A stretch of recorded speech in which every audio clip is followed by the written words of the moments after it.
रमेश क्या नहीं आया है यहाँ पे? इस खेत में ज्वार नहीं सड़ रहा है और खेत में पूरे ज्वार में कीड़ा भी लग रहा है। उस ज्वार भी सड़ रहा है, ज्वार से थोड़ा ऊपर। इस खेत में कुछ भी नहीं आया अभी तक। बता सकते हैं कहाँ पे नहीं आया है? यहाँ जैसा और खेत में यहाँ से पूरा कीड़ा लग रहा है तीनों, और यहाँ से छिलका निकल रहा है पूरे। और इस खेत में कुछ भी नहीं लग रहा है, पूरा देखा मैंने। ऑब्जर्व किया है कि हमारे जो बाकी खेत है उन खेतों में प्रॉब्लम आई थी स्टेम बोरर और रिंग बोरर की, बिल्कुल भी नहीं है। आज के वीडियो में मैं बताना चाह रहा हूँ कि किस तरीके से सॉइल बिल्ड की जाती है, और ये काफ़ी पेशेंस का काम है, इसमें टाइम लगता है। और ये कमर्शियल ऑर्चर्ड्स के ऊपर अप्लाई करना काफ़ी डिफ़िकल्ट है। तो आप सिर्फ स्पेसिफिक एरियाज़ में ट्राई कीजिए, छोटे छोटे ब्लॉक्स में ट्राई कीजिए, ताकि आपको लॉसेस ना हो। और मैंने भी यही किया है। तो अब धीरे धीरे यहाँ पे अगर सॉइल बिल्ड हो जाती है और मुझे नेचुरली इन प्लांट्स को वापस हेल्थ पे लेके आने में कोई दिक्कत नहीं होती है अगले 5 सालों में, तो मुझे लगता है कि ये सिस्टम कामयाब है। और मैं यहाँ पे अपनी फर्टिलाइज़र खुद उगा रहा हूँ। सॉइल के अंदर किस तरीके से इस एरिया में क्लोवर बहुत ज़्यादा फैला हुआ है, क्योंकि नाइट्रोजन डेफिशिएंट है प्लांट्स। तो बायोलॉजी चाह रही है कि ये काफ़ी अच्छे से फैले। तो आप देख सकते हो इसमें कि क्लोवर के जो रूट्स है वो नीचे की तरफ जा रही है इसमें ना। और अभी मुझे केंचुआ भी दिखाई दिया था इसमें, थोड़ा नीचे छुप गया है। ये आप देख सकते हो, ये अपने काम में लगा हुआ है। तो इसको डैमेज ना करे तो फोकिंग करना जो है वो सेफ रहता है। अगर हम कहीं पे कॉम्पैक्शन को हटाना चाह रहे हैं, कंपेयर टू कि आप कस्सी से पूरा उसको खोद दीजिए। इस तरीके से आप मोटे मोटे ढेले लगाइए। ये देखिए आप किस तरीके से सॉइल बिल्ड हो रही है। और ये बहुत सालों का प्रोसेस है, बहुत ज़्यादा सालों का प्रोसेस है। ये 1-2 साल में होने वाला काम नहीं है, इसमें बहुत समय लगता है सॉइल बिल्ड करने में। ये आप देख रहे हैं इसकी जो रूट्स है उसके ऊपर आपको ये वाइट मोटे मोटे से दिखाई दे रहे होंगे। ये जो वाइट मोटे मोटे से, ये basically rhizobium bacterias nitrogen fix कर रहे हैं। और फिर अगर ये प्लांट ऊपर से तोड़ दिया, काट दिया जाता है या ये सूख जाता है, तो उसके साथ साथ ये रूट भी जो है नीचे की तरफ सूख जाती है। और ये जो नाइट्रोजन है ये फिर इकोसिस्टम में अवेलेबल हो जाती है और माइकोराइजल फंगाई के द्वारा यहाँ से जो है पेड़ों तक दी जाती है। तो इसमें टाइम लगता है, पेशेंस रखना पड़ता है हमें जब ये बिल्ड हो रहा है। काफ़ी लोगों को कीड़ों से बहुत डर होता है कि कीड़े मकोड़े, ये आप देख सकते हो यहाँ पे कोई कीड़ा ये मरा हुआ है, ये देख सकते हो आप। तो ये जो कीड़ा मरा है इसके अंदर का जो माल है वो जो है अपनी जगह पे पहुंच गया है। जितना भी प्रोटीन है वो प्लांट को अवेलेबल हो गया है। तो जितनी ज़्यादा इनकी पॉपुलेशन होगी और डाइवर्सिटी होगी कीड़े की अंदर, सॉइल के अंदर या सॉइल के ऊपर, जितने ये मरेंगे उतना न्यूट्रिएंट जो है अवेलेबल होता है प्लांट्स को। तो हमारे को प्रॉब्लम जो है कीड़ों से वो ये नहीं है कि कीड़े पैदा हो रहे हैं, हमारे को प्रॉब्लम है कि एक ही तरह के कीड़े पैदा हो रहे हैं। मतलब कि कीड़ों में भी डाइवर्सिटी नहीं है कि इसको खाने के लिए कोई फंगस तैयार हो जाए, बैक्टीरिया तैयार हो जाए, या फिर कि कोई और कीड़ा जो इसको खाना शुरू कर दे। तो सॉयल में, बायोलॉजी में हर चीज़ इम्पॉर्टेंट है, कीड़ा भी अपनी जगह पे इम्पॉर्टेंट है। तो अभी फ़िलहाल हम लोग इसमें कवर क्रॉपिंग करना चाह रहे हैं। ओल्ड प्लास्टिक कुछ मिला है इसमें। ये बहुत ही ज़्यादा कॉम्पैक्ट क्ले सॉइल है, रेड। ये थोड़ा सा टेक्सचर अभी काला हो गया है क्योंकि काफ़ी सालों से इसमें खुदाई बंद है। अदरवाइज़ चूल्हे की मिट्टी इस खेत से हम लोग ले जाया करते थे। और अभी केचुआ भाई साहब, हमारे दोस्त मित्र, अभी भी एक्टिव है, एकदम ज़िंदा है। इसको हम बंद कर देते हैं।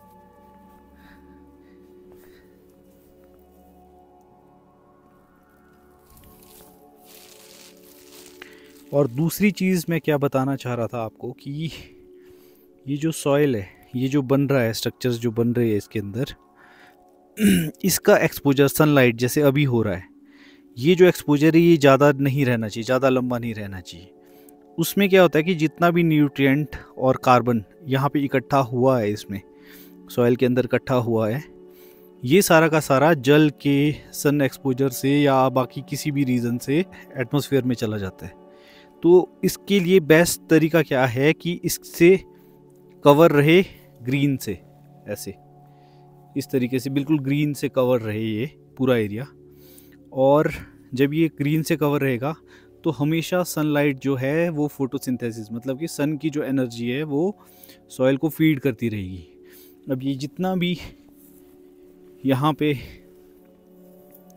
क्लोवर उग रहा है या फिर जो भी घास उग रही है या ये सरसों उग रहा है और भी चीज़ें जैसे स्ट्रॉबेरीज़ काफ़ी ज़्यादा है मेरे खेतों में, तो ये नाइट्रोजन की सप्लाई तो अभी दे ही रहा है, लेकिन साथ साथ माइक्रो ऑर्गेनिज्म को शुगर फीड कर रहा है सॉइल के अंदर। सॉइल के अंदर जैसे आपने देखा यहाँ पे कि ये सॉइल के अंदर शुगर लेके आ रही है, ये जो रूट्स है। तो ये अगर एक्सपोज हो जाएगा तो सन के साथ जो एनर्जी का जो सिस्टम है वो पूरा ख़राब हो जाएगा, मतलब कि फोटोसिंथेसिस बंद हो जाएगा। तो जो भी ढेले हम निकालते हैं उनको कभी भी, जैसे ये तो मैंने अभी निकाल दिया है, तो इनको कभी भी मतलब कि पलटना नहीं है, सिर्फ ढेले निकालने हैं, लेकिन उनको कभी भी पलटना नहीं है। और रिटर्न में जैसे अभी मैं इसमें 8-10 स्पीशीज़ जो है सॉइल के अंदर बीजने वाला हूँ तुरंत इसके बाद, ऐसे ही मैं सीड मार दूँगा, जितना उगेगा ठीक है, बाकी घास उग जाएगा। तो ये मैं इसके अंदर उगाने वाला हूँ ताकि जो एक ही चीज़ उग रही है नाइट्रोजन की डेफिशिएंसी की वजह से, नेचुरली क्लोवर, मेरे को बीजना पड़ रहा है इसमें बार बार और चीज़ों को, तो वो जो है वो धीरे धीरे मेरे को ख़त्म करना है इससे। तो उसके लिए पहला तो है कि कॉम्पैक्शन हटा दो ताकि सिर्फ क्लोवर ना उगे।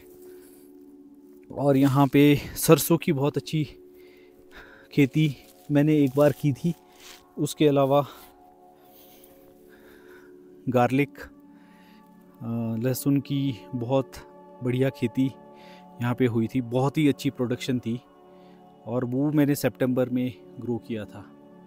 तो यहाँ की जो सॉइल का जो स्ट्रक्चर है वो तो बिल्ड हो रहा है, बट कॉम्पैक्शन से मैं थोड़ा अभी फाइट कर रहा हूँ, स्पेसिफिकली आउटसाइड जो तौलिए का जो एरिया है, क्योंकि इनकी प्लांट्स की जो कैनोपी है वो काफ़ी दूर तक है, काफ़ी फैले हुए हैं प्लांट्स, और तौलिए मेरे काफ़ी क्लोज़ है, रूट के काफ़ी नज़दीक है, तो मुझे इनको बाहर लेके आना है।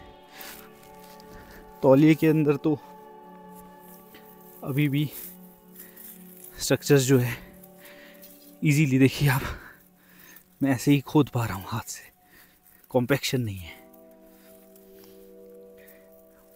कुछ जगहों पे तो और बढ़िया है, काफ़ी बढ़िया है,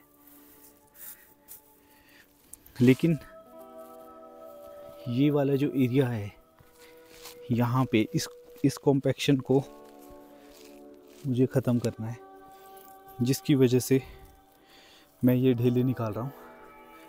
आप एक बार रॉमेस को देख सकते हो, ये पूरे एरिया में इस तरीके से आप अगर देखेंगे कि सिर्फ हम एयर को अंदर जाने दे रहे हैं, उसके अलावा हमने इसको डिस्टर्ब नहीं किया है। इसको बोलते हैं सिलेक्टिव टिलिंग, कि आपने सिलेक्टिवली बायोलॉजी को थोड़ा सा छेड़ा है, स्ट्रक्चर्स को छेड़ा है।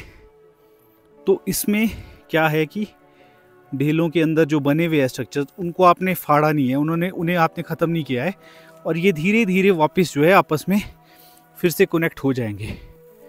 माइकोराइज़ा के नेटवर्क जो इसमें बने होंगे, ऑब्वियसली वो ब्रेक डाउन हो रहे हैं, लेकिन उनको आपस में जुड़ना आसान है क्योंकि मैंने इसको बहुत ज़्यादा नहीं छेड़ा है।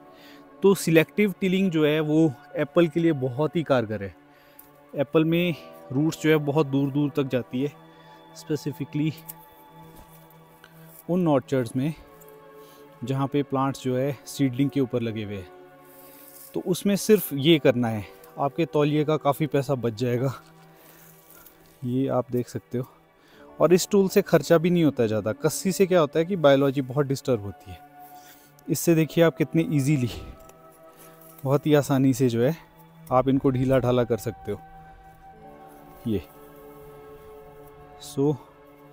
सिलेक्टिव टीलिंग चल रही है यहाँ पे। और एक्चुअल में कुछ जगह पे इसलिए भी कॉम्पैक्शन है कि यहाँ पे काफ़ी कॉमन रास्ता है, लोग आते जाते रहते हैं, कूड़ा करकट फेंकते रहते हैं, तो उसकी वजह से कॉम्पैक्शन ज़्यादा आ गया है। पर जहाँ पे मैंने काऊ डंग के पाइल्स लगाए थे वहाँ पे ऑलरेडी जो है मुझे कुछ करने की ज़रूरत नहीं है। ये देखिए किस तरीके से बढ़िया से तैयार हो रही है। अब मैं ये चाहता हूँ कि मेरे जो प्लांट्स है वो यहाँ पे रूट को पहुँचाएं। ये आप देख सकते हैं।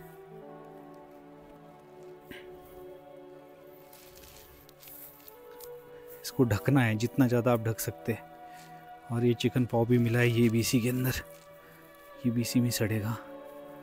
सिर्फ मोटे टहनों को हटाना है, बाकी ये जो पतले टहने जो है, बारीक डंडियाँ जो है, ये काफ़ी अच्छा न्यूट्रिशन प्रदान करती है। और ये इसी में ही डिकम्पोज होनी चाहिए, इसी के अंदर ही इनको जितना आप रख सकते हो उतना बढ़िया है। ये आप देख सकते हो, ये मेरा पुराना ढेर है गोबर का, और इसी के ऊपर एक और पाइल लग गया है। इसके अंदर जो माइक्रो ऑर्गेनिज्म साल भर में तैयार हुए थे उनको नया फीड सोर्स मिल गया है अब। और डाइवर्सिटी तो इस फार्म में आ चुकी है, लेकिन अभी भी सॉइल के स्ट्रक्चर्स उतने अच्छे से बिल्ड नहीं हुए। जैसे कि ये देख लो आप, अल्फाल्फा का प्लांट जो है वो भी नाइट्रोजन फिक्स कर रहा है, और सरसों है उगी भी। और धीरे धीरे सॉइल जो है वो बिल्ड हो रही है। इसमें इस टाइम पे बारिश नहीं हुई थी, यहाँ पे पानी का कोई सोर्स नहीं है मेरे पास, तो पूरा विंटर्स मेरा यहाँ पे ड्राई गया है। और माइक्रो ऑर्गेनिज्म को ये जो पाइल्स थे वो ही सिर्फ फीड कर पाए थे। उसके अलावा हम लोगों ने यहाँ पे मूली बीजी हुई थी, अभी भी आप देख सकते हो मूली भी इसी में ही है। ये भी सड़ के इसी में ही खाद देगी। सेब भी जो गिर गए थे वो भी इसी में ही सड़ रहे थे, वो भी इसी के अंदर ही खाद देंगे। और हाँ, इसमें एक चीज़ ज़रूर है कि लस्सी की स्प्रे के बावजूद भी, खट्टी लस्सी की स्प्रे के बावजूद भी पत्ता इसमें मैं नहीं बचा पाता हूँ। तो मैं आपको ये सजेस्ट नहीं करूँगा कि आप इस प्रैक्टिस को फॉलो करें, लेकिन अगर आप छोटे से ब्लॉक में एक्सपेरिमेंट करना चाहते हैं, जो मैं करना चाह रहा था, तो ये विधि जो है इसमें आपकी इनपुट कॉस्ट ज़ीरो है। प्रूनिंग के अलावा कोई ख़र्चा नहीं करते। ये थोड़ा बहुत जो टिलीज हम कर रहे हैं इससे अनाज मिल जाता है हमें, तो लेबर कॉस्ट जो है बराबर हो जाती है। उसके अलावा इसमें पिछले 4-5 सालों से ना तो कोई स्प्रे हुई है, ना कोई पेस्ट लगा है, ना ही इसमें तौलिए हुए हैं। और इसमें एक और चीज़ हुई है, इसमें कूदा उगाया गया था, चलाई भी उगाई गई थी, और उसके अलावा इस साल हमने बकवीट उगाया है। इसमें बकवीट का बेसिकली आप यहाँ पे देख सकते हो, ये बकवीट की डंडियाँ इसी में ही हैं। अब ये जो इसका जो रूट का जो सिस्टम है बकवीट का, इसको बोला जाता है कि ये फॉस्फोरस और पोटैश जो है सॉइल से एक्सट्रैक्ट करके सरफेस पे ले आता है। तो अब ये जो उगाया गया है, ये जब इसमें सड़ेगा तो इसमें काफ़ी बढ़िया तरीके से फॉस्फोरस और पोटैश एक्सट्रैक्ट किया गया है। तो एक्सपेरिमेंट चल रहा है बढ़िया से। और यहाँ पे रमेश ने कुछ नीचे कुछ उखाड़ दिया है। ये पुरानी रूट के जो स्ट्रक्चर्स है उसको फंगस डिके कर रही है। यहाँ पे एक्चुअल में पहले मोनोकल्चर में चुल्ली उगी है 50 इयर्स तक, सिर्फ चुल्ली, उसके नीचे कुछ भी नहीं उग पाता था। तो उनकी रूट्स अभी भी डिके हो रही है। और ये जो आप देख रहे हैं इसके चारों तरफ, ये वो जो रूट्स है वो डिके हो रही है चुल्ली की अभी भी, और उसके अंदर चारों तरफ से फंगस लगी हुई है। फंगस के नेटवर्क से वो इसको ख़त्म कर रहे हैं। फंगस डाइजेशन जो भी होती है सॉइल के अंदर, उसको ह्यूमिफिकेशन बोलते हैं। ये एक बार फिर से इसको इसको इसको खोलना। इसमें मुझे लस्सी डाला है, कुछ कीड़े दिखाई दिए थे। हाँ, लस्सी बहुत पी हुई है। ये लस्सी नहीं है, ये बेसिकली ये तो फंगस है। जो भी ओल्ड रूट्स है जो कि छोड़ चुका है, या तो प्लांट छोड़ चुका है, घास छोड़ चुका है, ये इस तरीके से डिके होती है, इसकी इस तरीके से खाद बनती है। तो फंगस क्या करती है, ह्यूमिफिकेशन करती है, मतलब कि कार्बन के जो चेन्स होते हैं उनको ब्रेक डाउन करके बिल्कुल लास्ट तक ले जाती है, और जब वो एंड तक पहुंच जाती है तो उसको बोलते हैं ह्यूमिक एसिड। उससे छोटा वो फिर ब्रेक नहीं होता है, और वो बहुत इंपॉर्टेंट होता है सॉइल बिल्ड करने के लिए। तो ये प्रोसेस जस्ट स्टार्ट हुआ है, इसमें कभी कभी 30-40 साल भी लगते हैं। इसीलिए बोलते हैं फॉरेस्ट की जो सॉइल है वो बहुत रिच होती है ह्यूमस में, उसमें ओरिजिनल ह्यूमस होती है, वो वाली नहीं जो ये कोयले की खदानों से खोद के हमारे को बेचते रहते हैं। कोयले की टॉप लेयर पे भी ह्यूमस होती है बहुत सारी, उसको केमिकल एक्सट्रैक्शन से बेचते रहते हैं, बस वो पाइल नहीं खोदियो। हाँ बस।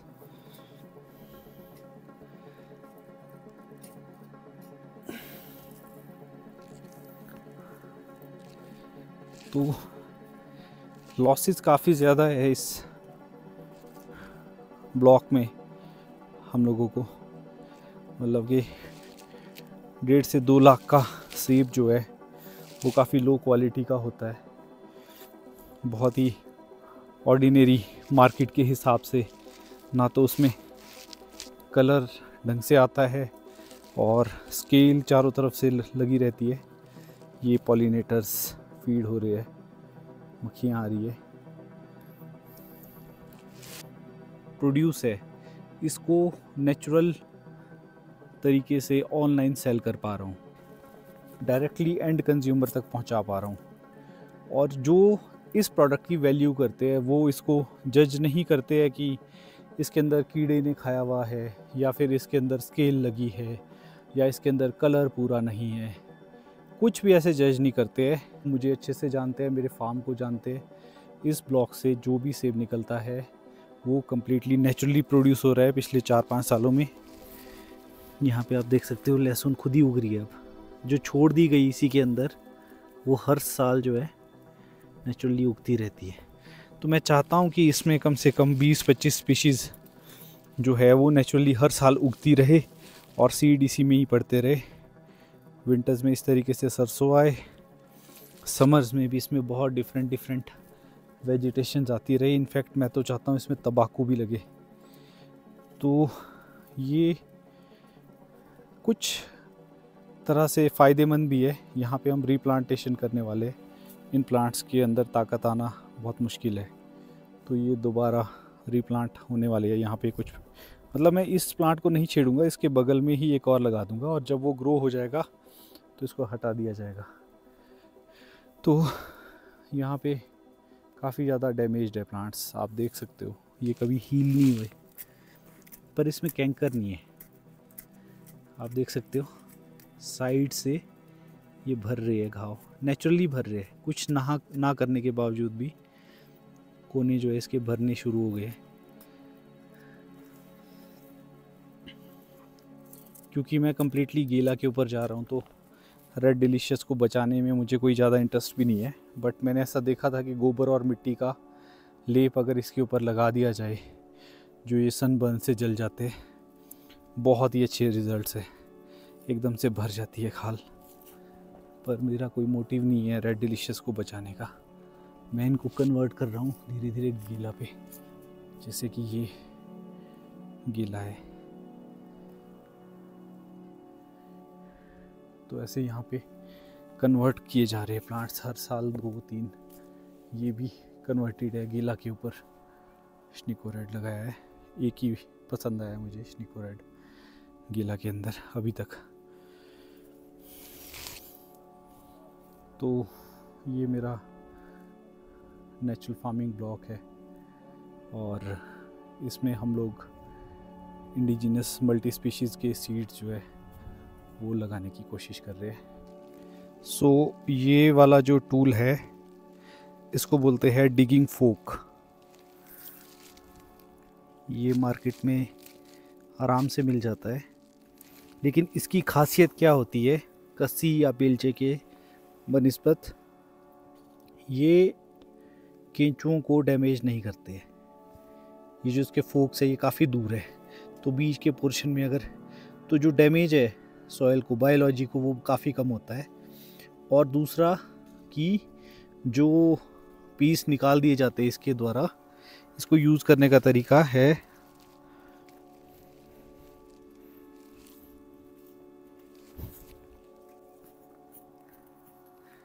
तो इस तरीके से सॉइल को ढीला किया जाता है बस। काफ़ी ज़्यादा कॉम्पैक्शन आप देख सकते हो इस एरिया में, क्योंकि यहाँ पे बहुत टाइम से खुदाई नहीं हुई है। और ये तौलिए के बाहर का एरिया है, तौलिए के नज़दीक जो है काफ़ी सॉफ्ट होगी सॉइल। एक बार मैं वो भी दिखा देता हूँ आपको। बस रुक जा। ये वाला एरिया तौलिए के अंदर का है। इसमें देखिए इजीली जा रहा है और सॉइल भी काफ़ी अच्छे से बिल्ड हो रही है। ये देखिए, बस